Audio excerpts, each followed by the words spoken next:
Well, we are 7 days away from the NHL trade deadline, Dave, and we really expect things to. No, wait. Do we expect them to ramp up here the next week with some teams?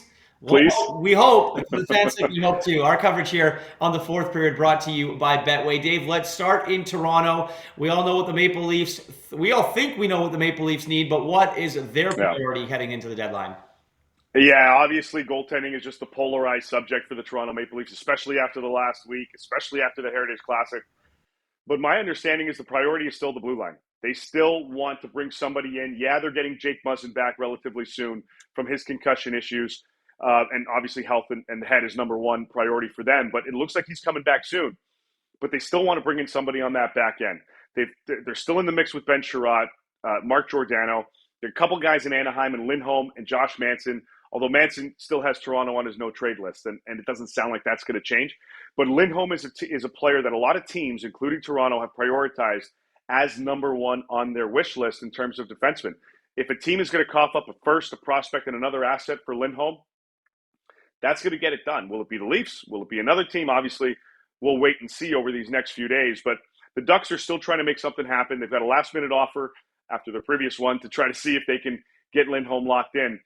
And I would imagine in the next couple of days here, we're going to know whether or not he's going to stay or if he's going to test the market as a free agent, which means he'll be moved. But Toronto still wants to bring somebody on that back end.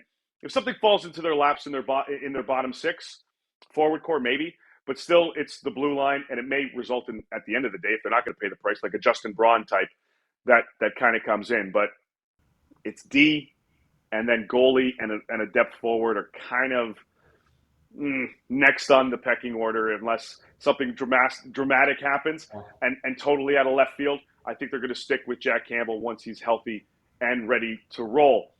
Vancouver, or if I'm going to flip the script, Yeah. a lot of conversations going out there for the last month and a half, and we just haven't seen anything. Are we going to see something happen in this next week? What's going on? Well, it's just a lot of talk right now, right? Oh, Isn't that yeah, usually how it yeah. is at some point? Like, I think that the one that interests everyone, obviously, is the JT Miller one. We've heard reports of his name all season long. I can't imagine, unless there's an offer that comes on Patrick Alvin's desk that blows them out of the water, that JT Miller gets moved in a week. And I also think that on the outside looking in, they might try and figure out a way to move some money to try and keep him, but that will definitely be a summertime project for them. Another player, it interests me, is Conor Garland. We know that some teams have shown some interest in that Canucks forward. He's on a good contract, and he's still 25 years old, so obviously he can be a player that could be of some service to a team that is a contender. And then there's Brock Besser. Not entirely sure what's going to happen there with Brock right now. He's obviously a restricted free agent, and his QO is going to come in at $7.5 million. So there's a lot of money that needs to be moved around. But the one player that I really do see being moved from Vancouver is Tyler Mott. That's the interesting one. The Tampa Bay Lightning, who were just here on Sunday, showed a lot of interest in Tyler Mott. So the return for the Canucks is probably a pick somewhere for Tyler Mott, but that's the one guy that I can see being moved. And obviously, Jaro Halak, he's one of the guys with a no-move clause. Now, while they have reached out to Halak's camp earlier to see what his interest would be in waiving his no-trade clause, most recently, they really haven't. So we're going to have to wait and see what happens there with the Jaro Halak camp, and obviously with the week to go till the deadline. Another interesting player who's not in the National Hockey League right now, but he was the captain for Canada at the Olympics in Beijing. That's Eric Staal. Dave, what's the latest with him? Yeah, he's still out there as a free agent, like you said, and he's kind of just playing the waiting game. There are teams that have expressed interest still in Eric Staal, who obviously was part of the Canadiens' run to the Stanley Cup final last season. But they're waiting. So what teams are basically doing at this stage over these next 7 days is reevaluating the marketplace.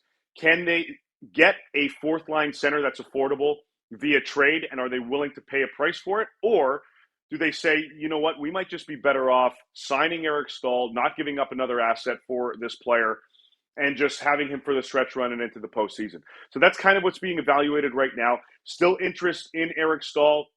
Teams have been in contact with his agent about the possibility of jumping in this season, but it's status quo for the time being. We'll probably get an update closer to the deadline on Stahl's future in the NHL.